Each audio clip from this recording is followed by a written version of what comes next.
Troisième et dernier temps fort du triptyque réservé aux trotteurs d'âge sur l'hippodrome de Vincennes. Après l'Amérique, après le France, le prix de Paris, la Marathon Race est disputée cet après-midi et la grande Jumba de Guez s'est montrée intraitable au plus grand plaisir de son entourage et de son propriétaire éleveur René Guézille. Sacré au niveau groupe 1 grâce à cette formidable jument, déjà lauréate du prix de Cornulier cet hiver. On reparlera évidemment de ce qu'elle a su faire cet après-midi pour la famille Bazir. Bonsoir à toutes et à tous, ravi encore une fois d'être avec vous en ce nouveau dimanche, parce que les dimanches seuls à la maison à refaire les courses, ça ne rime à rien, alors qu'en plateau avec une bande de copains, c'est un petit peu plus agréable. Et d'ailleurs, on a un jeune avec nous ce soir, c'est Adrien Garato qui nous fait l'honneur d'être invité. Bonsoir Adrien. Bonsoir.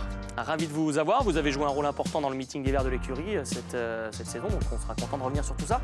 Et vous étiez au départ en tant qu'entraîneur sur le départ du prix de Paris. Donc on reviendra sur tout ça ensemble et sur toute l'actualité des courses, bien sûr. Face à vous, deux habitués de l'émission également, Julien Philippon et Jordan Philippine, nos deux experts du soir. Bonsoir. Bonsoir à tous les deux. J'ai pas préparé vos entrées en matière? Non, jamais. Non, que la sortie. Et au feeling. Que la sortie, vous verrez ça tout à l'heure. Mais encore, c'était beau, mine de rien. Franchement, on a encore... Non, mais l'actualité hippique, je parle, évidemment.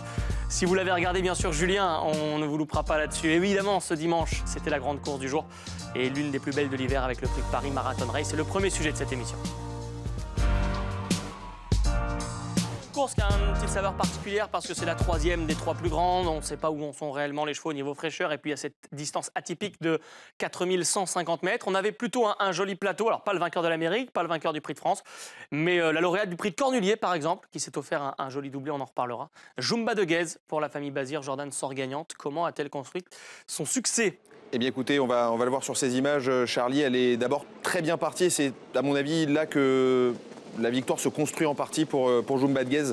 Jean-Michel Bazir qui n'a pas hésité à partir très vite pour se retrouver aux avant-postes. Et vous allez le voir, il va y avoir un mano à mano ici avec It's Dollar Maker qui va lui répondre au premier passage de la montée. Instant où Jumba de Guez va pouvoir prendre la tête avec Jean-Michel Bazir qui ensuite va reprendre logiquement l'allure. On le voit là ici, Jumba de Guez, donc qui s'installe en tête, qui relaye le pensionnaire de Sébastien Garato. Déjà, Jordan. Effectivement, c'est vrai qu'on a réalisé un premier kilomètre rondement mené.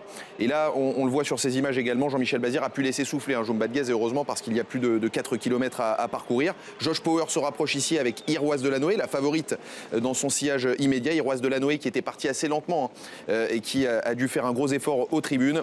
Et on voit ici notamment Hussard du Landré qui porte son attaque, tout comme Josh Power, juste devant lui, qui viennent mettre la pression sur Jumba de Guez. Mais cette dernière répond et avec assurance. On le voit ici, Jean-Michel Bazir, qui a l'air de contrôler. C'est ce qu'il a dit d'ailleurs à Kevin Lemaître quelques secondes après sa victoire. Il a été en contrôle à ce moment-là et il était à peu près sûr de son fait. Jumba de Guez qui endigue très sûrement l'assaut de Josh Power, qui s'écœure un petit peu, qui se casse un petit peu les dents, si vous me permettez l'expression, sur la future lauréate. Et Jumba de Guez qui va ensuite poursuivre son effort jusqu'au bout, tout en n'étant non pas menacé, mais on va dire peut-être un petit peu titillé par Hussard du Landré et Fakir de Mahé qui refont du terrain sur elle, mais elle le fait très bien. Elle est forte. Et effectivement, en jument dure qu'elle est, elle a gagné le Cornulier, ça demande toujours beaucoup de fonds de gagner autre montée de grandes courses comme le prix de Cornulier. Elle l'a montré encore aujourd'hui en remportant cette Marathon Race. Ouais, remarquablement de la tête et des épaules. D'ailleurs, à la plus grande joie, on l'imagine, de son entourage. Jean-Michel Bazir était au sulky. Nicolas Bazir est avec nous. René Guézille également. Bonsoir à tous les deux. Bravo déjà pour cette grande victoire, pour cette Jumba qui a été impériale, nous le disions. Est-ce que vous êtes étonné de ce succès clinquant de bout en bout pour une jument qui, on le rappelle, avait gagné groupe 1 cet hiver, mais groupe 1 outre-montée? Un petit peu étonné, oui. On espérait être au moins 3. Bon, voilà. C'est le premier groupe 1 pour l'écurie Votor attelé à Vincennes. Et donc, voilà. On disait que c'était historique. Mais la jument était très bien, je crois, Nicolas. Effectivement, Nicolas. La jument, elle avait bien travaillé, tout allait bien, elle avait bien récupéré de son prix de Cornulier. Et c'est vrai que c'était une distance qu'elle avantageait à l'attelé. Non, on était bien. Nos équipes étaient venues d'ailleurs sur place avec Marie Pérez. Vous filmez le travail notamment de la jument lundi. Je crois que votre papa Jean-Michel évoquait, Nicolas, un super boulot lundi dernier en vue de cette course. Elle restait sur sa victoire dans le prix de Cornulier. Du coup, elle a eu 5 semaines. L'atout fraîcheur, ça a dû jouer également en sa faveur, j'imagine. Ouais, ça joue aussi. Ça fait toujours du bien qu'on a vraiment préparé le Cornulier et on a pu la laisser souffler un peu après. Donc elle avait très bien travaillé lundi en vue du prix de Paris et ça a confirmé qu'elle était bien. Et bonsoir Nicolas, bonsoir René. Je voulais vous poser une question parce que c'est vrai que Jumbo Gatguez réalise un meeting absolument exceptionnel. Elle a pris quasiment, si mes comptes sont bons, 700 000 € de gains. Est-ce que à l'orée du meeting d'hiver, vous auriez parié sur le fait qu'elle puisse remporter une telle somme au cours de ce meeting-là? Et en plus, en alternant les deux spécialités, bon, elle avait montré qu'elle était très polyvalente. Pour ma part, pas du tout. Je trouvais qu'on tardait un petit peu. Il disait, Jean-Michel, tu crois que tu vas t'en occuper un peu? Il me dit, t'inquiète pas, ça va aller. Mais prendre 700 000, je crois que c'est le cheval qui a pris le plus d'argent dans ce meeting. Donc c'est assez exceptionnel. Voilà. Quand Jean-Michel vous dit que ça va aller, c'est que que ça ça va va en général. C'est vrai que René Guézy, vous et les Bazirs, c'est une histoire d'amour, toute génération confondue maintenant. Évidemment, les souvenirs de Kazir nous reviennent en tête, placé d'un prix d'Amérique. De la mère également de Jumbo Gatguez, Kumba, qui avait pris une place sur le podium en son temps de ce prix de Paris. Là, ce sacre-là, ça doit vous remplir d'émotions à plusieurs titres, j'imagine. Ah oui, surtout que là, la course, le tableau ne marchait pas. Donc pendant toute la course, je dis, c'est pas possible. On voyait une 4, une 5, une 9, une 2. On se disait, c'est pas possible. Ils vont. Je me disais, mais jamais on va exploser le record et c'est pas possible d'aller à cette vitesse-là. Donc ça a complètement perturbé la course. Et puis un petit mot pour Ludovic Mollard et puis Nicolas Bazir qui me disaient, regarde bien cette jument-là parce que c'est ta future banque. Donc voilà, ils ne se sont pas trompés, très contents. C'est vrai qu'elle fait quelque chose quand même d'assez incroyable. On voit ces images en direct. Le doublé prix de Cornulier, prix de Paris, n'est pas commun. On va regarder un petit peu dans l'histoire ceux qui ont été capables de le faire. Il fallait remonter à 21 ans pour retrouver ce dernier doublé avec le très grand Jacques de Belloué. Ça avait été fait également par Bellino II notamment. Et c'est la première femelle. Hein, première jument sur ce tableau-là. Nicolas, vous auriez signé, j'imagine, en début d'hiver si on vous avait dit que vous alliez remporter ces deux groupes 1 avec cette jument. Mais elle vous étonne forcément un petit peu, non? Ouais, bien sûr, rien qu'un seul, on aurait signé, mais bon, l'objectif principal, c'était le Cornulier, et elle l'a atteint. Et après, ils se sont montrés très, très forts dans le prix de Paris. Donc, elle a fait un meeting incroyable. Est-ce qu'elle a le profil pour une super équipe, un super team Bazir, hein, quand même. Hein, et ça se passe bien pour eux. Pour nous, d'ailleurs, pour nous. Est-ce qu'elle a le profil pour s'attaquer à un prix d'Amérique et pour pouvoir être compétitive? Compétitive, je pense, parce que vu comment elle a démarré aujourd'hui, même si ça l'arrange de démarrer en descendant comme c'était le cas aujourd'hui, si elle démarre aussi bien, elle peut être un peu plus compétitive, mais plutôt pour les places. Pour la gagne, ça sera dur, elle manque encore de vitesse aujourd'hui, mais après, je pense qu'elle va sûrement en prendre au fil des courses. Et justement, ce sera un grand rêve, faire les trois. Ah oui. Prix d'Amérique, Cornulier, prix de Paris, vous vous rendez compte? C'est le prochain challenge. Ça vous paraît être plausible? Ce sera ma dernière question, de courir le Cornulier et l'Amérique à une semaine d'intervalle. Est-ce que la jument a le profil pour le faire? Ouais, pourrait, je pense. Après, c'est plus facile de savoir quand on est dedans et de savoir le lendemain matin comment elle a récupéré. Mais tout de suite, je pense que c'est quand même compliqué parce que c'est une jument très généreuse qui se donne à fond. Donc elle peut paraître éprouvée un peu après ses courses. Mais l'espoir fait vivre. L'espoir fait vivre. Donc on va vivre d'espoir. Hein, et puis peut-être que l'année prochaine, on pourra réaliser ça. Bah oui, d'autant que Nicolas a dit là tout de suite. L'avantage, c'est que vous avez un an pour préparer cette chose-là. Merci beaucoup en tout cas à tous les deux. Et bravo encore à vous. Et on se donne rendez-vous pour de grandes échéances encore avec cette jument parce que ça ne semble pas être terminé. Bravo encore à vous deux, à vous trois presque, puisque Jean-Michel Bazir, évidemment, est un acteur marquant de cette course. Il était à la drive et il affiche un 8e prix de Paris à son palmarès. Il est numéro 1 maintenant en tant que driver. Ouais, oui il gagne tous les 5 ans, il gagne 2 courses au minimum avec la même cheval.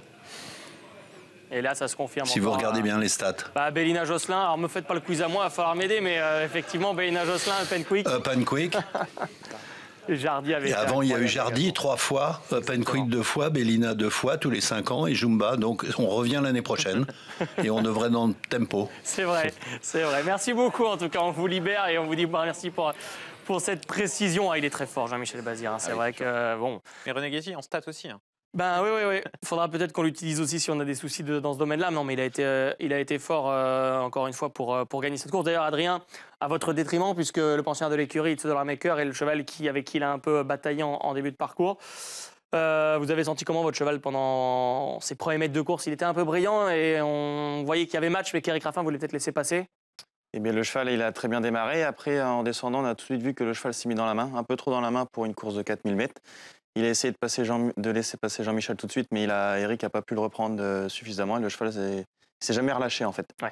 Du début à la deuxième montée, il s'est jamais relâché. Il s'est toujours battu avec le cheval. Et une distance comme ça, c'est la victoire. On en reparlera d'ailleurs de cet aspect-là pour d'autres concurrents de cette course. Jean-Michel Bazir, il a mené en grande confiance. Hein. Jordan, il a annoncé après la course dire qu'il n'avait jamais eu la jument dans cet état-là au travail. Ouais. Il l'a mené dans cet état d'esprit. Ouais, il a mené comme s'il était sûr de son fait, hein, ce qui est souvent le cas avec Jean-Michel Bazir. Et je vais contredire un certain Oriane Schilstrom qui, il y a des années de ça, avait confié dans une interview que les courses les plus dures à gagner pour lui étaient les courses sur le mile parce qu'on n'a pas le droit à l'erreur. Mais moi, je pense que cette course, le Prix de Paris, c'est une vraie course de driver parce qu'on le voit, il y a des scénarios très différents. Il faut s'adapter. Bon, là, en l'occurrence, avec Jumba de Gaz, il ne s'est pas embarrassé de tactique, hein, selon la formule consacrée, mais il faut savoir le faire quand même, partir une jument qui n'est pas toujours simple. Combien de fois on a vu dans le Prix de Paris, en haut de la côte, des chevaux à plat ventre Tout à fait, ouais, tout à fait. Et là, il a su gérer l'effort de sa jument en prenant le risque, si j'ose dire, de se coltiner It's Dollar Maker dans la première partie de parcours, ce qui n'était pas une mince affaire avant le coup. Julien, est-ce que cet hiver, je vais aller englober l'hiver de Jumba de Gaz, est révélateur de ce qu'a pourrait être cette jument dans les années à venir? Est-ce qu'elle prend rendez-vous pour des grands meetings? Je crois beaucoup quand on voit un peu le profil de Bellina qui a extrêmement bien vieilli. Je trouve que Jean-Michel a vraiment pris le temps de l'amener. Elle fait une petite myosite au milieu du meeting qui a dû la priver d'un des nouveaux groupes 1 de cet hiver, mais attelée. Et là, elle est archi complète. Et finalement, c'est un assez bon meeting pour elle, parce que ces fameuses 5 semaines, ça l'a épargné de rudes combats. Donc j'imagine qu'on ne va pas continuer dans la saison et qu'on la reverra. Elle a toutes les qualités, en tout cas.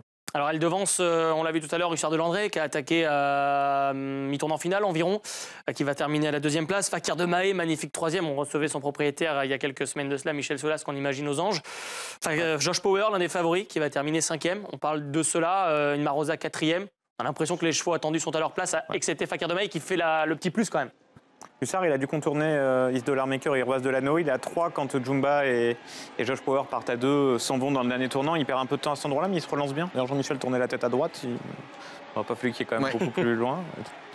Et voilà, Josh Power a fait la course pour gagner, donc ça lui coûte les places. Et Marosa égale elle-même en pistant et en finissant fort. Et Fakir de Mahé est toujours la bonne surprise, celui qui ramasse souvent ceux qui en ont fait beaucoup. Alors la favorite, Jordan, c'était Roise de l'Anoé, très attendue parce qu'elle avait laissé beaucoup de regrets dans la ligne droite du Prix d'Amérique, disqualifiée sur faute alors qu'elle s'annonçait. Ça n'a pas été. Elle a trop tiré, nous a dit Pierre Lévesque après course. Ouais, et c'est le sentiment qu'on a parce que sa performance est trop mauvaise pour être exact. On va revoir son départ, notamment en image. Vous la voyez ici. Ce qui peut être son point faible. Fléché. C'est vrai. On assure. C'est vrai. Alors là, c'est le Prix de Paris, donc Thomas Lévesque légitimement a dû se dire, je pense, on va assurer le départ tranquillement et puis venir au moment opportun. Jusqu'ici, tout se passait relativement bien, mais on a eu l'impression, voilà, qu'au moment où il y a eu le coup de frein, si vous voulez, en tout cas c'est mon analyse, c'est mis un petit peu sur le mort. Elle va se faire ramener finalement par Josh Power, c'est elle qui a initié le wagon de 3, mais Josh Power va lui permettre de se faire ramener, et ensuite elle se retrouve à une position qui est pas franchement idéale, position qu'on qualifie en Suède de place du mort, à 2 le nez au vent, et en dehors de la future lauréate. Comment ça se dit en suédois ? Alors ça, je ne sais pas, je ne saurais pas vous dire, mais toujours est-il que ce qu'on ne comprend pas, c'est que c'est une jument très dure à l'effort et qu'ici déjà, eh bien, elle commence à sombrer et on voit Thomas Lévesque qui se retourne pour éviter un carambolage derrière lui et c'est très fair-play de sa part. Un peu le même problème que pour It's Dollar Maker, ils ont trop consommé et voilà, visiblement. Ils sont 9e et 10e. Effectivement, il ne faudra pas lui en tenir rigueur, mais on sait que c'est une jument qui avait eu quelques soucis de santé, peut-être a-t-elle également des choses qui ont ressurgi de ce côté-là. Il faudra, je pense, faire une analyse un petit peu à froid pour débriefer de cet échec d'Iroise de l'Anneau, qui est pas hors jeu, hein. On la reverra sûrement l'hiver prochain, on le souhaite en tout cas. On l'attendait sur ce parcours-là en tout cas, et c'est vrai que c'est une déception. Écoutez, la Marathon Race signifie fin du triptyque magnifique, dirais-je. On va revoir les 3 grands vainqueurs de l'hiver dans ces groupes 1-là. Ida Otiar, bien sûr, Go Boy et Jumba de Gaz. Tiens, j'ai une question à 2 centimes pour tous les 3. Lequel de ces 3 va le plus marquer Vincennes dans les prochaines années, sachant que Go Boy est l'aîné, évidemment. Aïe. Alors, dure cette question. Alors, je laisse la main à Adrien. bien du cadeau. Moi, je pense Ida Otiar. Il a gagné les 2 récents Prix d'Amérique. Un cheval qui gagne 2 Prix d'Amérique 2 années qui suivent, c'est très rare. Il peut peut-être en gagner un 3e. Pourquoi pas. Ok. En face, on est Beaucoup mais on va plus, dire que Idaho et sur la Gohan retenue. Non, mais Idaho et Gohan Boy, c'est deux chevaux qui sont déjà à l'apogée de leur carrière et qui ont probablement plus à progresser. Ce sera déjà très bien s'ils arrivent à conserver leur niveau, alors que Jumba a peut-être encore quelques moyens d'hausser son niveau de jeu. C'est vrai que poser la question comme ça, puisque c'était dans les années à venir, j'aurais tendance à aller sur Jumba. C'était la question. Ouais. Très bien, merci Jordan, qui va finalement en toute fin. Voilà pour ce retour sur le prix de Paris. Évidemment, le meeting d'hiver n'est pas terminé encore, mais pour ce grand triptyque, la page se tourne. Nous, on va ouvrir une nouvelle page tout à fait différente, celle de la Saudi Cup disputée ce samedi. Ariel. Ouais, c'est une course qui a fait parler. On voulait évidemment ouvrir le sujet. C'était ce samedi donc avec une compétition très richement dotée, la plus richement dotée au monde, réservée évidemment aux galopeurs. On resitue le contexte, 1800 mètres sur le dirt pour des mâles et femelles et hongres. C'était ouvert, évidemment, on en reparlera, avec 10 millions de dollars alloués aux vainqueurs. Il y avait deux chevaux avant le coup qui se détachaient vraiment au betting, au niveau des cotes. C'était Romantic Warrior, invaincu depuis un an, je crois, et Forever Young, le concurrent japonais qui avait fait l'arrivée du Kentucky Derby et d'autres belles courses sur le dirt. Et il y a eu ce match. Deux ressortissants asiatiques, l'un hongkongais, l'autre japonais. Effectivement, le match attendu a eu lieu. Charlie, on va le voir. Tout d'abord, on attaque dans le tournant en finale. Effectivement, fléché, la casaque bleue à disque blanc qui va venir en dehors. Ici, c'est Romantic Warrior et on va le voir dans quelques instants. Le futur lauréat se trouve à son intérieur. Il est sur la ligne de tête depuis le départ. Le voici, c'est Forever Young, concurrent japonais qui est habitué des pistes en dirt, alors que son adversaire du jour, Romantic Warrior, débutait sur les pistes en dirt. Et c'est peut-être ça, et on aura l'occasion d'en reparler également avec le scénario de course qui expliquait que Romantic Warrior ait été battu. Romantic Warrior prend de vitesse. Qui s'envole. Il le prend vraiment de vitesse. Un Forever Young qui a cheval à la grande action, un profil tout à fait différent de celui de Romantic Warrior qui répète beaucoup plus que Forever Young. Et on pouvait s'en douter au moment où Forever Young a été décalé par son jockey Ryusei Sakai, c'est qu'il allait venir inquiéter et potentiellement refaire Romantic Warrior. Match, en tout cas, hein. La ligne droite est très longue. Forever Young, c'est un cheval très dur à l'effort qui a beaucoup d'abattage et ce profil de piste, à mon avis, l'a grandement avantagé. Ouais, cheval qui avait été placé de la Breeders' Cup Classique également. Julien, on a eu un match assez formidable entre ces deux-là. Il y avait également un cheval entraîné en France, Facteur Cheval, qui est assez classé 7e. On va y revenir pour Jérôme Régnier, qui sera avec nous d'ailleurs dans quelques instants. Le match a bel et bien eu lieu. Et tactiquement, c'est une course qui a beaucoup fait parler parce qu'effectivement, il y a quelques images proposées ici qui donnaient Romantic Warrior à 1 pour 10 entrée de ligne droite. Exactement. Moi, personnellement, en puriste, je ne suis pas un grand fan de toutes ces courses dans le golf qu'on a l'hiver. Et là, au moment de cette Saudi Cup, il y a eu enflammade parce que c'est un vrai cheval extraordinaire, Romantic Warrior. Et on peut regarder la ligne d'en face où la tactique de James McDonald a vraiment été à controverse parce que en fait, là, il est dans le dos de Forever Young. Et si vous regardez, son cheval ne prend aucune projection. Enfin, prend des projections, mais ne réagit pas du tout. C'est-à-dire un cheval qui n'aime pas les projections. Donc, il aurait pu rester dans le dos. Il aurait pu rester dans le dos. Et d'un seul coup, il sort du dos pour partir en 5e épaisseur. Et là, à cet endroit-là, comme vous dites, il vaut 1 pour 10. On a l'impression qu'il l'asphyxie. Mais il vient sans venir et sans mettre le dernier uppercut à son rival qui, lui, ne s'est jamais décadencé et a jamais lâché le morceau. Là, on voit James McDonald qui regarde l'écran géant comme quelqu'un qui est en parfait contrôle. Et petit à petit, là, on sent qu'il se raccourcit à cet instant. Voilà. Mais quand vous allez regarder au fur et à mesure de la ligne droite, au poteau, quand Forever Young va être passé, il ne va pas le déposer comme un cheval qui est complètement au bout. Il va lui prendre une encolure. Et 20 ou 30 mètres après le poteau, Romantic Warrior est toujours une encolure. Vos confrères de Jour de Galop ont eu l'air de penser que le meilleur avait gagné. Moi, je fais partie. Alors, je veux vraiment pas rentrer dans le jeu d'accabler parce que c'est un jockey étranger. Donc, je veux dire ce que j'aurais dit sur Soumillon, Barzalona, s'ils avaient tous les deux mal monté. Voilà. Moi, je pense qu'il y a eu plusieurs erreurs qui se sont enchaînées. C'est-à-dire, il est sorti en face à un moment où il était dans le dos du gagnant et il y avait 2 chevaux au betting. Et on sait que Forever Young était un cheval qui allait l'emmener très loin. De plus, les courses se gagnent souvent par l'intérieur. Quand vous regardez le dernier tournant là-bas, il a contourné 3 morts.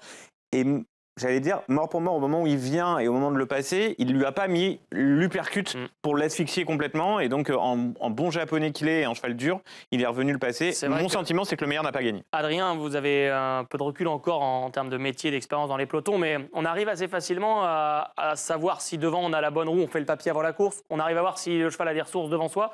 Parce que là, le risque de sortir en 5e épaisseur, si on fait ça à Vincennes, évidemment, on est ciblé aussi, j'imagine. C'est sûr, après le risque qu'il avait, s'il restait dans le dos de l'autre, c'est ce qui reste enfermé. En fait, l'autre aurait pu ne pas du tout avancer et le garder dans son dos au chaud et faire que 300 mètres de course.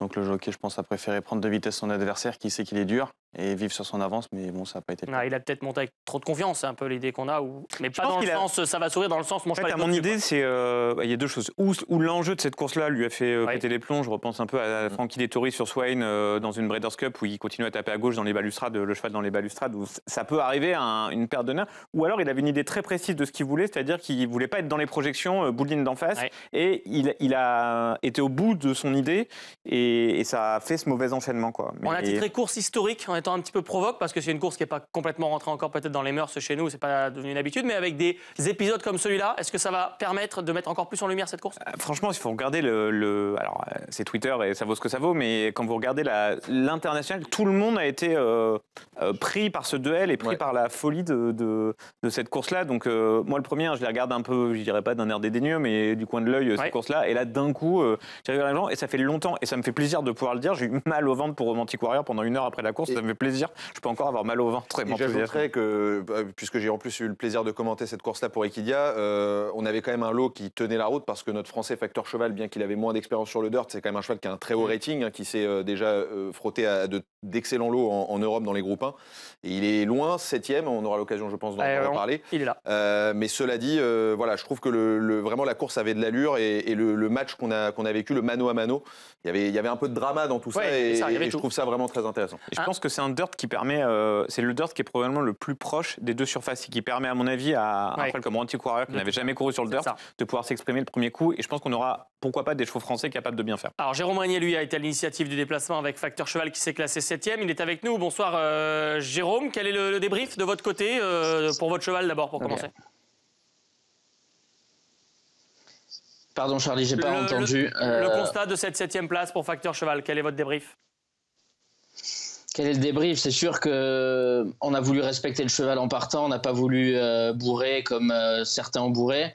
Et d'ailleurs, à ce propos, si on reprend la sortie des boîtes, Forever Young est en numéro 14 dans les boîtes. Il fait un effort qui aurait pu lui être très préjudiciable parce qu'il a vraiment bourré en partant.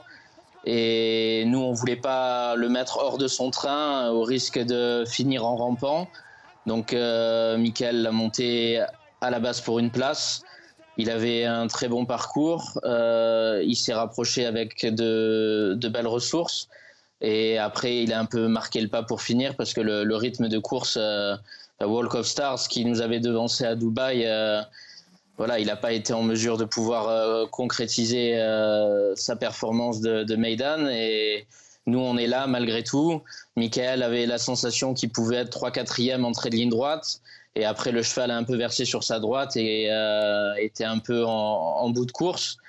C'est certain que les deux champions qui se sont bien battus pour la victoire étaient au-dessus. Et après, voilà, c'est en termes d'aptitude, c'est quand même assez particulier. C'est un dirt différent de celui de Meydan. C'était encore un petit voyage. Voilà, on est quand même fiers de lui. Il s'est donné à fond et il n'y a pas beaucoup de 7e place au monde où on peut prendre $1 demi-million. Donc c'est le jeu en valait la chandelle, quoi. Et vous qui aimez voyager, Jérôme, quels enseignements vous pouvez tirer de cette course-là et quel genre de chevaux faut amener? Et si vous recouriez à un cheval comme Facteur, qu'est-ce que vous pourriez faire de différent pour mieux performer? Je pense qu'il faudrait l'amener comme on l'a amené dans la Dubai Turf l'année dernière, c'est-à-dire avec une préparation matinale et peut-être avec un peu de fraîcheur directement sur la bonne. Maintenant qu'on a, voilà, on sait qu'il va sur le dirt et qu'il fait peut-être pas ses meilleurs perfs sur le dirt, mais il est en mesure de pouvoir rivaliser avec de très bons chevaux qui sont spécialistes de cette surface. Et après, il a été basé à Dubaï depuis début janvier. Il a couru sur place le Maktoum Challenge et il avait que 2 heures d'avion à faire pour aller de Dubaï à Riyad. Donc, Michael, en descendant, il a dit honnêtement, il n'y aurait rien à changer en termes de tactique de course, de préparation, puisqu'il l'a monté la semaine précédant la course. Le cheval était magnifique. D'ailleurs, il a reçu le prix du plus beau cheval au rond de présentation. Donc, je ne pense pas qu'il y ait énormément de paramètres à modifier, si ce n'est peut-être l'amener comme on l'avait amené sur un peu de fraîcheur dans la Dubai Turf après quelques mois d'absence où on avait fait une bonne préparation à la maison. On était allé sur l'hippodrome de Marseille-Borelli pour le changer de son contexte, mais c'est vrai qu'il était arrivé à Dubaï pour le Dubai Turf l'année dernière vraiment fringant. Là, il avait l'air très bien. Michael avait vraiment de bonnes sensations avant, pendant et après la course. On est heureux qu'il soit rentré très bien de la course. Il a tout mangé, les jambes étaient froides et il n'y a pas eu de problème le concernant. Donc voilà, c'était une belle tentative à faire et on est fiers de lui et on va voir s'il sera en mesure d'être remis à 100% pour tenter dans 5 semaines le Dubai Turf de nouveau où il devra affronter Romantic Warrior parce que c'est son objectif annoncé. Ça marche, merci pour ces précisions pour la suite. On vous garde d'ailleurs, Jérôme, avec nous. On a un petit débat qui va venir et qui va vous concerner encore autour de cette Saudi Cup. Ça va être la 3e partie de cette émission. La course aux millions de dollars, voilà comment on a titré cette séquence, c'est le débat de ce soir parce que c'est vrai que cette course peut attirer. On avait Jérôme Brenier se laisser tenter et mettre en avant les atouts de cette compétition. Elle est en tête des courses les plus dotées au monde. On vous a préparé un petit tableau pour récapituler tout cela et voir un petit peu où se situe notre temps fort à nous, notre prix de l'Arc de Triomphe. En 10e position, vous le voyez, des courses les plus dotées. On vous a mis la conversion en dollars américains. Et la question est de se poser si l'évolution de ces courses, l'évolution de ces courses de plus en plus dotées, ne peuvent pas causer une concurrence difficile à soutenir pour notre Arc de Triomphe en termes de quoi de rating de course, en termes d'objectifs fixés par les entraîneurs, alors pas français évidemment, encore que, mais étrangers également. Et ça va être l'objet un petit peu de ce débat-là, parce que c'est vrai que l'appât du gain, l'appât financier est forcément très important, et on peut se demander si l'attrait de ces courses-là ne va pas jouer sur nos courses françaises.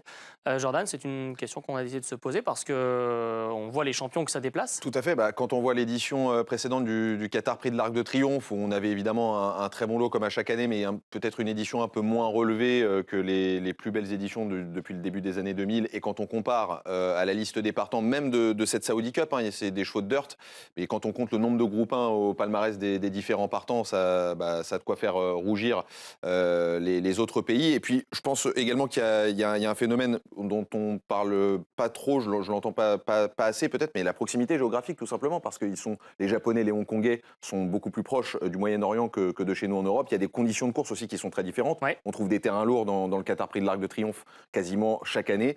Et ces chevaux japonais, ces chevaux hongkongais qui, la plupart du temps, ont besoin de bons terrains, vont dans ces pays-là. Et puis, il y a beaucoup d'argent. L'argent va à l'argent. 20 millions de dollars. Jérôme Régnier l'a dit. 500 000 dollars pour la 7e place de Facteur Cheval. C'est un peu comme si vous gagnez un jockey club. Donc, forcément, ça attire de très bons chevaux. D'ailleurs, Jérôme, justement, je vais vous faire rebondir là-dessus de manière assez concise, s'il vous plaît, concernant l'aspect financier, évidemment, qui est, j'imagine, un élément moteur dans votre déplacement là-bas.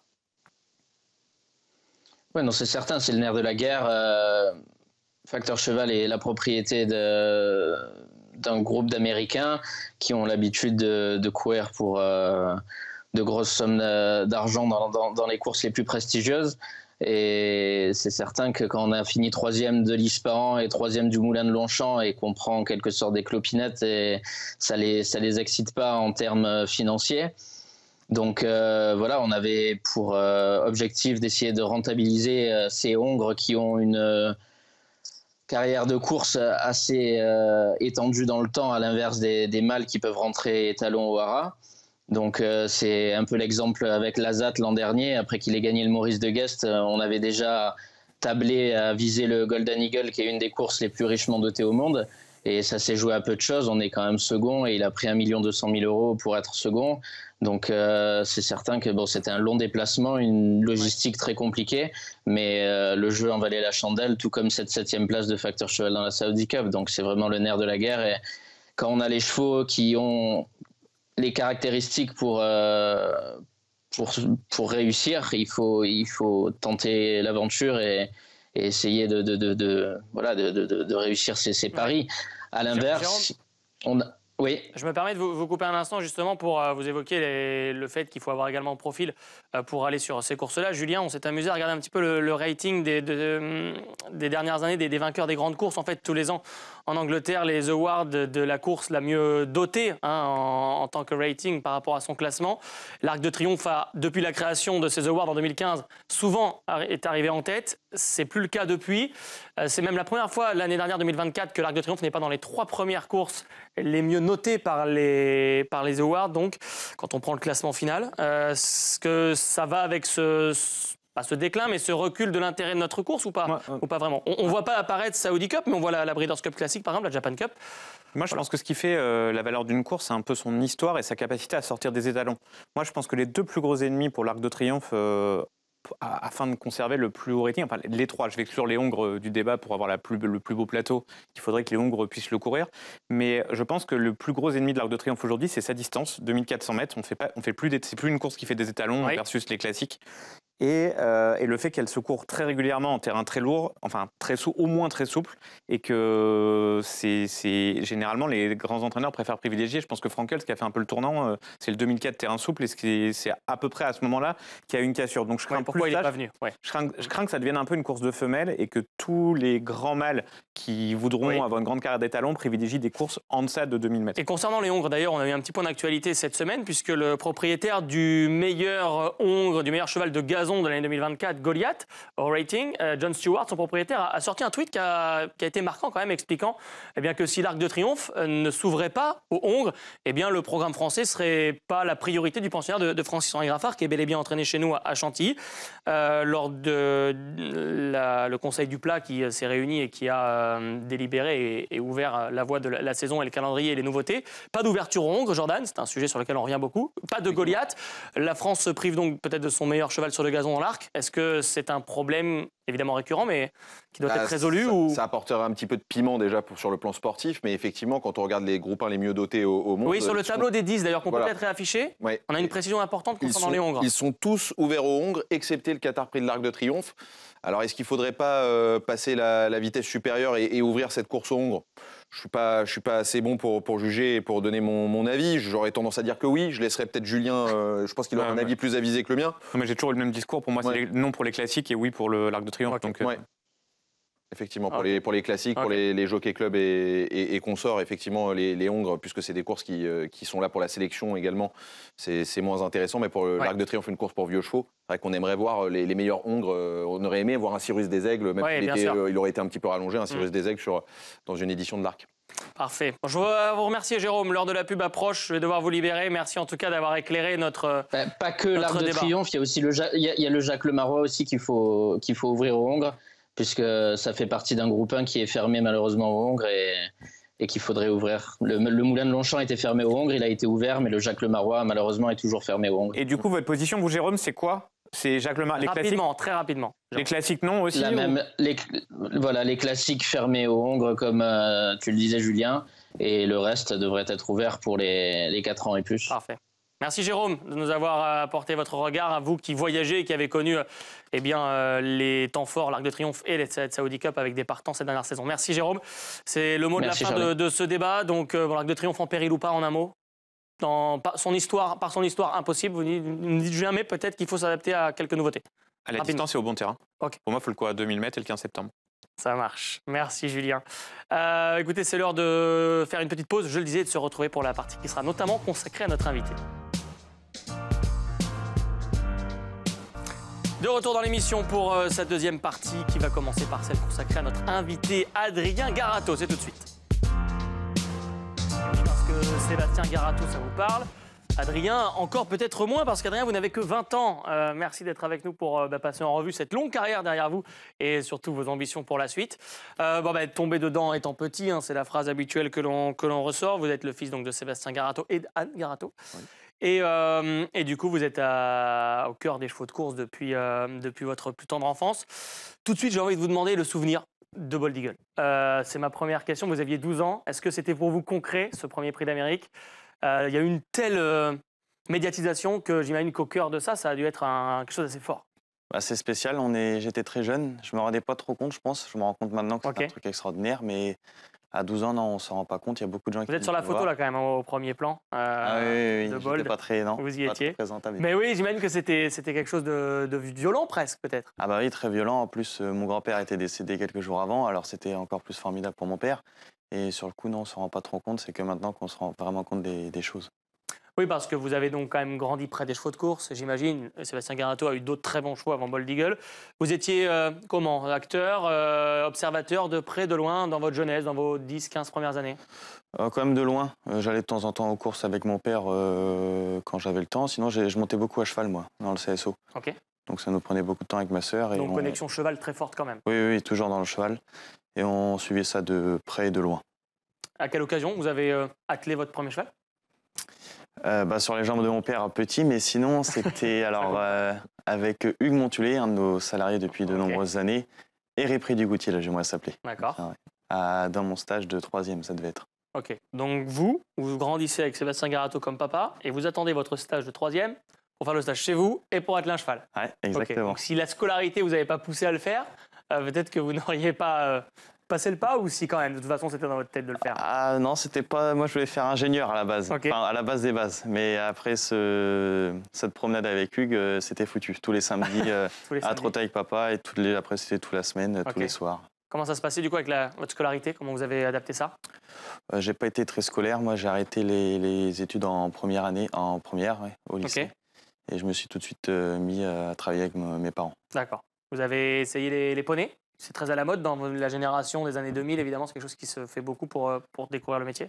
Non, on n'a jamais fait du poney. Poney, oui, dans le CSO, mais pas dans le trotteur, non. Ok. Et donc ensuite, l'envie tout de suite de trouver de la longévité auprès de l'écurie, de dire, ok, ça va être mon métier, je vais devenir soit driver, soit entraîneur. Quel était votre regard à votre majorité? Dans ma majorité, je préfère être entraîneur, je pense. J'aime bien driver les chevaux, c'est important de savoir driver un cheval, surtout des poulains, bien driver des poulains, que les mettre en confiance, surtout quand on a des bons poulains. Alors faire un petit peu des deux, mais l'entraînement c'est vraiment sympa. Oui, Julien, c'est du travail d'ingénierie, un petit peu finalement. C'est ce que vous vouliez faire à la base. Exactement.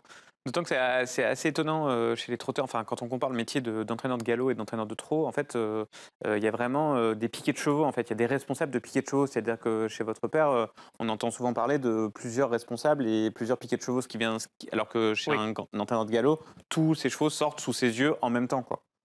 Oui, c'est sûr. Après, chez nous, c'est spécial. On n'a qu'une seule piste, une seule ligne droite. Alors, les chevaux font toujours le même travail. C'est facile de pouvoir gérer les chevaux en piqué, quoi. On demande aux collègues si le cheval a bien travaillé ou non. Il nous dit oui ou non. C'est pas très compliqué à gérer. Okay. D'ailleurs, cet hiver, vous aviez particulière responsabilité. On y reviendra à Grosbois. Mais d'abord, on continue de remonter un petit peu le temps et d'arriver à votre toute première drive du côté de Caen. C'était en mars 2021. Comment ça s'est passé? Quel souvenir en avez-vous? J'avais le numéro 8 à Autostar, il me semble, avec Guy Mauvedelbe. Pas sympa. Mauvais départ. Je crois que j'avais foiré le départ. Après, papa m'avait dit quand la corde. On apprenti toujours la corde, donc j'avais fait la corde. J'étais fini 4e. Ouais. Et pour l'anecdote, je crois que mon père avait débuté sa carrière aussi à Caen et aussi pour une 4e place. Très bien. Dans la même époque, à peu près. Okay. Ah oui, d'accord. Oui, au mois de mars, vous voulez dire. Oui. Pas en 2020. Non. D'ailleurs, votre père, votre maman, votre famille, ils vous ont encouragé quand vous leur avez dit je veux faire le même métier que toi, papa? Oui, toujours. Ils ont toujours été là, ils ont toujours soutenu. Après, j'ai fait mon truc. Si je voulais pas faire ça, j'aurais pas fait ça. Ils ont jamais été dans l'obligation de ce métier-là. Alors après la première drive, il y a la première victoire. Là, ça s'est mieux terminé donc. C'était du côté de Vire, avec un poulain qui débutait d'ailleurs. Oui. Du Goutier, Jalon. Jalon du Goutier. Ouais. À Vire, j'avais couru caché. J'étais venu finir. Je veux gagner d'un petit nez. C'était marrant parce que ce cheval-là, mon père a dit que j'allais le débuter, mais j'ai eu un problème de licence et ça avait traîné. Okay. Il m'avait quand même laissé le débuter plus tard pour essayer d'avoir une victoire. Là, si je vous écoute, vous drivez comme un entraîneur déjà votre esprit, hein, le plus sage possible pour l'avenir, pour oui, j'étais drive en tout cas. Oui, j'étais jeune, j'avais peut-être loupé aussi le départ, c'est pour ça que j'ai découvert caché. Ça aide. Et après viennent les voyages à Paris, évidemment, avec une victoire du côté d'Anguin. Déjà, voilà, c'était pour la famille Terry, qui a été une écurie qui vous a fait confiance, une des premières pour qui vous avez drivé pour l'extérieur? Oui, exact. La famille Terry m'a fait confiance depuis l'été dernier. J'ai gagné une course pour Anguin, Goliath Ducos. Mon père avait aussi fait gagner Cédric Terry, le fils de Patrick Terry. Donc voilà, c'est sympa. Et puis cet hiver, il y a eu Vincennes. J'étais devant ma télé, je l'ai vu cette course. Le prix Médusa, qui, si je ne dis pas de bêtises, c'est la plus belle attelée pour les apprentis.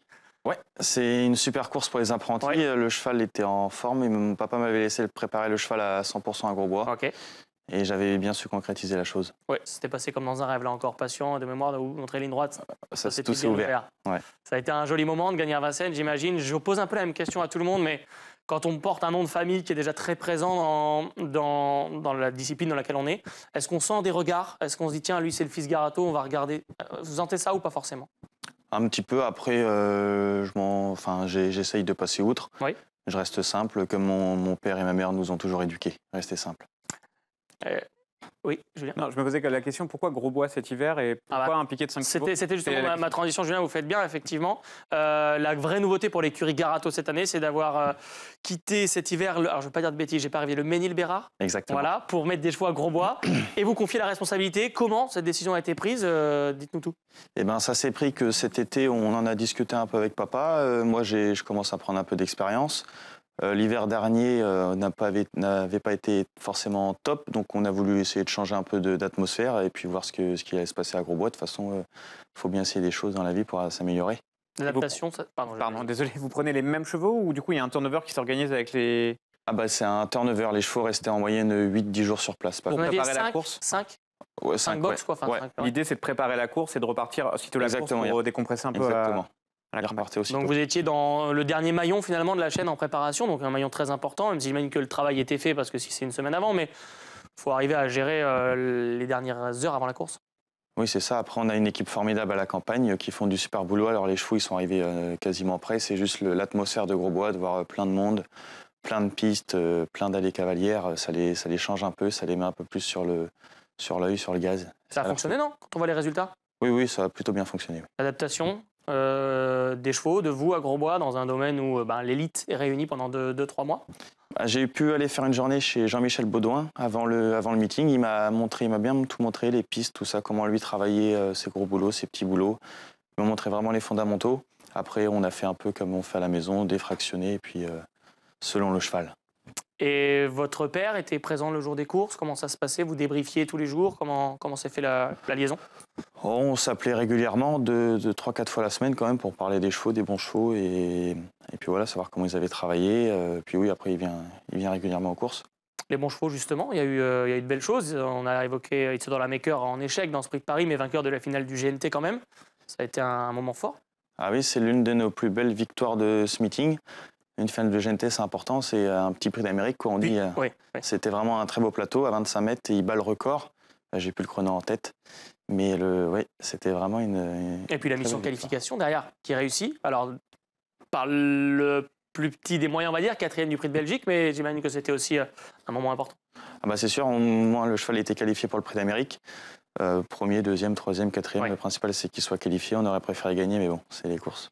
Il y a eu quelques jolis moments. Il y a eu Franck Joe notamment, qui dans sa génération semble être tout en haut. Ah bah, Franck Jo, c'est un super poulain. Il est second du premier groupe 1 du meeting.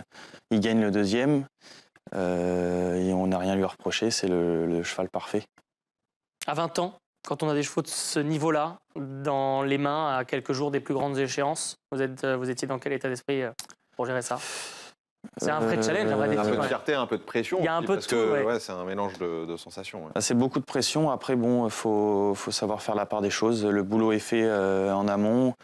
Je fais mon boulot correctement. Et puis après, une fois aux courses, c'est le driver qui doit concrétiser.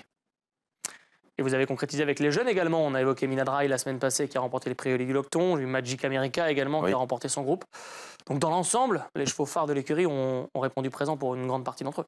Ah oui, les poulains comme les vieux chevaux ont répondu présent. Ils ont tous bien fait leur meeting. Et il y en a un autre qui a fait parler un petit peu du côté de Cagnes-sur-Mer. C'était une belle journée pour vous. C'est Make Your Day, le pensionnaire, le représentant plutôt d'Emmanuel Petit. Vous étiez sur site, je crois. Vous étiez à Cagnes quand le cheval s'est imposé avec Eric Raffin. Ouais. Et voilà, c'était, j'imagine, un bon moment. Je crois que vous avez Emmanuel Petit au téléphone. C'est vous qui avez géré le relationnel après la course? Plus facile après la course, me direz-vous. Oui, j'étais sur place. Le relationnel, non. Il a été 3 secondes au téléphone, il était content. Ouais. Et puis voilà, le poulain s'est bien comporté. Et pour une première avec cette Kazakh-là et ce monsieur-là qui est important pour la France aussi, parce qu'on peut le dire. Et c'est super cool pour les courses aussi. C'est important d'avoir des gens comme ça dans les courses. C'est des choses que vous allez tenir si vous faites carrière en tant qu'entraîneur, ce qui semble être votre souhait. Vous avez envie de vous moderniser, d'apporter peut-être un œil neuf. On le voit beaucoup au galop, on le voit de plus en plus au trot par rapport à la génération de votre papa. Bah oui, on a des propriétaires qui se modernisent aussi, comme l'écurie Hunter Valley qui essayent de se développer dans plusieurs domaines. On suit, on essaye de faire au mieux pour que tout le monde soit content. Qu'est-ce qu'on peut vous souhaiter, Adrien, dans les prochaines années? Où est-ce que vous avez envie d'aller, d'être? Au Mini-Bérard à trotter des chevaux. Et des chevaux de groupe 1 si possible? Oui, c'est possible. Ça marche. Merci Adrien pour être revenu un petit peu sur tout ça. Mais c'est pas terminé parce qu'il y a une séquence qui peut vous donner du fil à retordre, c'est le fameux tac au tac. Il m'a un petit peu coupé l'herbe sous le pied sur certaines questions, mais je vais quand même y aller, Charlie. Ah ben c'est un lien entre cette séquence et la vôtre, allez-y. Allez, on y va. On va commencer par une question simple, j'étais obligé de vous la poser, Adrien. Bold Eagle ou FaceTime Bourbon? Bold Eagle. Pas si simple finalement. Ménil Bérard ou Grosbois? Mini-Bérard. Jalon du Goutier ou InShot Josselin? InShot Josselin. Ah, je pensais pas que ce serait si compliqué à choisir. Le plus satisfaisant pour vous, préparer un cheval le matin ou le driver en course l'après-midi? Vous aviez déjà un petit peu répondu. Préparer un cheval le matin, c'est le plus important. Votre meilleur ami dans le vestiaire ou dans les travées de Vincennes? Il y en a plusieurs. Il fallait en avoir un. On va pas faire de jaloux, mais... Comme ça, Avec qui vous partez en vacances? Je dirais non, Damien Beaune, David Thomas, des drivers qu'on sollicite souvent, qui sont devenus des amis. Ça en fera plusieurs. Le meilleur conseil que vous a donné votre père? Restez calme. Intéressant. Vous êtes plutôt Raphaël Nadal à Roland-Garros ou Éric Raffin à Vincennes? À Nadal, j'adore. Ah, Nadal à Roland-Garros, c'est pas mal. Si vous deviez gagner une course en tant qu'entraîneur ou driver à l'étranger, l'Elite Lopt ou plutôt la loterie de Naples? Elite Lop. Si vous préférez encourager les Girondins de Bordeaux, niveau foot, on va passer au foot parce que je crois que vous aimez ça. Vous préférez encourager les Girondins de Bordeaux en National 2 ou le PSG en Ligue des Champions? Papa va pas être content, mais PSG. PSG en Ligue des Champions. Et enfin, la France 98 d'Emmanuel Petit ou la France 2018 de Kylian Mbappé? France 2018. Ça marche, c'est noté. Logique. On rappelle que vous n'étiez pas né en 98, mais si Emmanuel Petit regarde Bah oui. l'émission, vous avez vu son but. Oui, Le troisième, oui, bon, voilà, oui. c'est le plus important. Julien, pas encore. Julien, n'hésitez pas, vous pouvez encore retrouver la cassette sur vos VHS. Merci Adrien d'avoir répondu à Jordan et à ses questions sur cette séquence. On va entamer la dernière, celle du pêle-mêle. Celle du pêle-mêle, donc pas mal de petites choses à se raconter de manière efficace, on l'espère. Mais on a l'équipe pour ça, à commencer par Cagnes-sur-Mer et son meeting de galop qui touche à sa fin ce mardi. C'était bouquet final ce dimanche avec de belles listed. Et notamment bien l'une des premières listed réservées aux jeunes chevaux, c'est Silius qui reste invaincu dans ce meeting en 3 courses, Julien. Exactement, passé par la filière classique, il s'était imposé très facilement dans Louis Gauthier Vignal et Joseph Collignon, qui sont les deux préparatoires à ce prix de la Californie. Et bien emmené par Caddy, qui a joué son va-tout en vrai cheval de vitesse, il l'a passé assez facilement à 200 mètres du poteau et filant vers un facile succès. En plus, c'est un cheval qui a beaucoup d'expérience à 2 ans, qui s'économise un peu pour finir et qui a vraiment survolé cette génération, je trouve, à Cagnes-sur-Mer. C'est sûrement un cheval qui pourra aller au niveau supérieur. Alors, je sais que Christophe Ferland a parlé de la poule d'essai, c'est peut-être beaucoup, mais c'est un cheval qui pourrait gagner son groupe 3, comme le prix Paul de Moussac, par exemple, ou une course comme ça. En tout cas, il dégage un petit truc sympa quand il accélère. Hein. Il bat un poulain qui est très correct, en plus Caddy, Ouais. qui avait réalisé une très belle saison de 2. Ouais. Tout en ayant beaucoup couru à 2 ans, il s'est vraiment endurci et il est de plus en plus beau et de plus en plus agréable à regarder courir. On enchaîne avec les chevaudages. C'était la première étape du défi du galop, le Grand Prix de la Riviera 06. C'est Arrow Eagle qui est sorti vainqueur. Point commun avec le Silius. Lui aussi n'a jamais été battu à Cagnes. 4 sorties à Cagnes. Il avait débuté d'ailleurs sur la Riviera avec 2 courses et 2 succès. Il confirme cet hiver en remportant ses 2 sorties sur l'hippodrome de la Côte d'Or. Effectivement, frère de Dace Impact pour Arrow Eagle qui s'impose de bout en bout. Quasiment, en tout cas, il a galopé rapidement aux avant-postes. Et avec style, parce qu'il fait que mettre des longueurs pour finir à ses 2 Il est points suivants. reparti sous 2 attaques, hein, celle du pensionnaire d'Henri-Alex Pantel, dont j'ai oublié le nom, qui est deuxième, et le troisième, Lazzaro, qui est un cheval allemand qui a un très joli rating. Mr. Fox ou pas? Non, non. Ah, non, c'est pas celui-là. non, c'est pas celui-là. Non. Ah bah oui, Good Gift. Ah, bah, Oui, merci. voilà, Good Gift. Moi, j'ai bien fait la... Et les deuxième et troisième sont 2 chevaux qui galopent, donc c'est plutôt pas mal. Lui qui avait terminé 10e du Jockey Club l'année passée. Bouquet final, on revient un petit peu sur les temps forts. Julien, on a mis en avant quelques beaux vainqueurs de ce meeting de Cagnes. C'est vrai que notamment No Lunch nous reste en tête. Cheval qui a fait grosse impression. Oui, c'est un cheval qu'on avait quitté chez Carlos Lavamparias sur une course très moyenne à la tête, si je ne dis pas de bêtises, au mois de septembre ou fin août.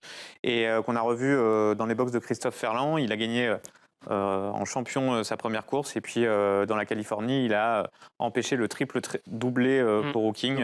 Et il a pulvérisé Hawking et Fast Rage, qui sont quand même 2 vraies références. Lui, pour le coup, je dis cheval de groupe sûr. Et pourquoi pas, même au-delà de groupe 3, groupe 2, groupe 1. Oui, tout à fait, parce qu'il a battu 2 chevaux qui sont très confirmés sur le sable, à savoir Fast Rage et Hawking, qui sont voilà, parmi nos meilleurs recrues sur les pistes en sable. S'il devait y avoir un rating de sable, Julien, je pense que vous allez me rejoindre, ce sont les 2 chevaux qui ont les 2 meilleurs ratings sur cette surface. On les reverra peut-être dans des grandes joutes internationales, ou pourquoi pas du côté de Newcastle, je crois, pour les chevaux de PSF dont vous parliez. Côté hommes et femmes, Michael Michel était très attendue cet hiver pour son retour. Elle sort de ce meeting avec 7 victoires. Julien, pas mal du tout. C'est elle a tout de suite repris sa place. Ouais, elle est re-rentrée. En fait, c'est une jeune femme qui est très appréciée des supporters et des fans, par exemple, japonais, mais à qui on ne fait pas trop de cadeaux en France, notamment sur les réseaux sociaux où on a tendance à la charrer. Donc, elle a bien répondu quand elle a redébarqué. Je trouve qu'elle a fait un bon pied de nez et elle est repartie. Elle a une monte, je trouve qu'elle s'est beaucoup affirmée. Elle a une monte où elle est capable, elle est très offensive et capable d'attaquer aussi à flanc de peloton et de porter un peu ses chevaux, de donner un peu un supplément d'âme à ses chevaux.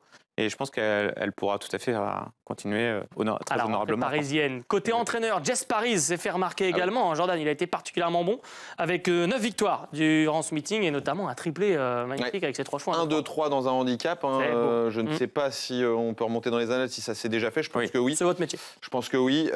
Toujours est-il que voilà, Jess Paris, tous les ans, d'année en année, réalise de très bons meetings d'hiver à Cagnes. Mais celui-ci, je pense qu'il va lui rester. Ça lui a coûté cher en photo également. Il a notamment très bien appréhendé une chose qui est de plus en plus prégnante à Cagnes-sur-Mer, tant sur la piste en gazon que sur la piste en sable, c'est que les chevaux reviennent très peu et donc les chevaux sont capables de dominer dès le départ. Un cheval comme Wind of Change qui adore aller de l'avant, il se sent comme un poisson dans l'eau à Cagnes. Parfait, voilà, on voulait souligner ces noms-là. D'autres, évidemment, se sont fait remarquer. On reviendra là-dessus sur equidia.fr. Un peu d'évolution également au galop. Je le disais cette semaine, du côté de France Galop, on a fait quelques annonces pour le programme 2025. Les nouveautés rapidement. Privy Comtesse Vigier, promu groupe 1, ce qui offre un 3e groupe 1 au Stayer en France, en plus du Royal Oak et du Cadran. Ça offre également une opportunité de préparer la Gold Cup d'Ascot pour ceux qui voudraient le faire. Voilà, c'est positif, ça ne peut pas être négatif, on est d'accord, messieurs? Non. Ouais. Non. On a perdu le Saint-Alary l'an dernier pour promouvoir un groupe 1 sur 3100 mètres qui n'est pas du tout dans l'air du temps. C'est vrai. Ouais. Même si ça a été la chasse gardée de très bons stayers comme Vazir Rabat par le passé notamment, les dernières années, moi, m'aurait pas donné envie de le promouvoir en groupe 1. C'est vrai que je rejoins Julien sur le fait que voilà, déchoir le prix Saint-Alary de groupe 1. Ça fera plaisir à Christophe Ferland et à la famille Vertémont qui ont double major. Exactement, qui auront un groupe 1 à aller chercher un peu plus tôt dans la saison. Une autre première également annoncée, premier groupe sur piste en sable fibré, c'est le prix Thomas Brion réservé aux 2 ans qui est délocalisé sur le sable et sur 1800 mètres maintenant. C'était Saint-Cloud, 1600 mètres. Donc voilà une nouveauté également importante pour... Vous avez mis une belle course sur la fibrée. Oui, avec des 15 de valeur. La fibrée. Mais très rapidement. Alors par contre, ça, je pense que ça, c'est vraiment une excellente idée. Parce que les entraîneurs français sont très retors à courir après le 15 octobre sur des terrains très souples, leurs bons espoirs. Et je pense qu'ils seront beaucoup plus friands de les courir. Curieux de voir ce que ça va donner la première édition en termes de parcours. Alors je l'aurais peut-être pas fait pour les 2 ans, mais je trouve que là, c'est un bon pari. Et je pense que quoi qu'il arrive, ça sera beaucoup mieux. On évolue. Il y a très peu de grands pays de course qui n'ont pas de groupe sur le sable. Autre actualité au galop, le retour, on voulait le signaler, de Yoritz Menzabal, revenu en course ce dimanche après plusieurs semaines d'arrêt. Il est toujours là, Yoritz, et il s'impose pas encore, peut-être ce lundi à Toulouse. En tout cas, 2 montes et une place prise à Agen ce dimanche. On d'ailleurs signale que Sylvain Ruiz, qui est absent depuis le mois de juillet, fait son retour également, pour ne parler que de lui aussi, du côté de Toulouse ce lundi. Au rayon des absents, en revanche, côté chevaux d'obstacles, ça fera plaisir à Julien, il fallait que j'en parle un petit peu. Kingland, c'est une information qui est tombée forte. Parce que la nouvelle, elle ne fait pas plaisir. Non, moi, c'est mon grand plaisir. Le meilleur 4 ans l'année. Le grand plaisir de l'obstacle, c'est de voir ce que la génération protégée des 4 ans va donner contre les vieux, et on attend toujours ça avec impatience. D'autant que Hermès B et Telem sont absents également pour un petit moment aussi. On va voir le retour. Losange Bleu, lui, espère être là, bien sûr. Et puis un dernier mot juste avant de se quitter. Julien a le sourire. Nabunga a tiré sa révérence. C'est l'un de vos pensionnaires, 13 ans. Sa dernière course cette semaine à Chantilly. Voilà, on voulait le dire parce que c'est rare de pouvoir amener les chevaux si loin dans leur carrière. Et ça fait plaisir pour s'y attacher. Il était magnifique en plus. Très content pour tous les gens qui Bravo à vous et à votre équipe. Mais c'est surtout, on y est pour beaucoup. Mais c'est surtout pour tous les gens à qui il a apporté beaucoup de bonheur. C'est un cheval qui a été très apprécié de tous ses cavaliers. Et je pense qu'ils sont contents de le voir. Je pense qu'ils sont contents de le voir sortir. Ça laisse rêveur Adrien de pouvoir amener un trotteur jusqu'à 13 ans. Bon, on peut plus, mais c'est beau quand même. Au galop, c'est rare, donc évidemment. J'en connais même qui se sont déplacés jusqu'à Chantilly pour voir les adieux de Nabunga. Merci en tout cas à vous, Julien, pour ce petit mot de la fin avec Nabunga. Merci Jordan, merci Julien pour l'émission. Merci beaucoup Adrien. Merci. On vous souhaite le meilleur pour la suite de votre carrière qui ne fait que démarrer. Et vous serez l'invité de nos émissions avec plaisir dans les prochains mois et les prochaines années. Merci à Pierre-Michel Rimbert et Marie Pérez à l'édition de cette émission et à la préparation, à toutes les équipes en régie. Excellente fin de journée à tous.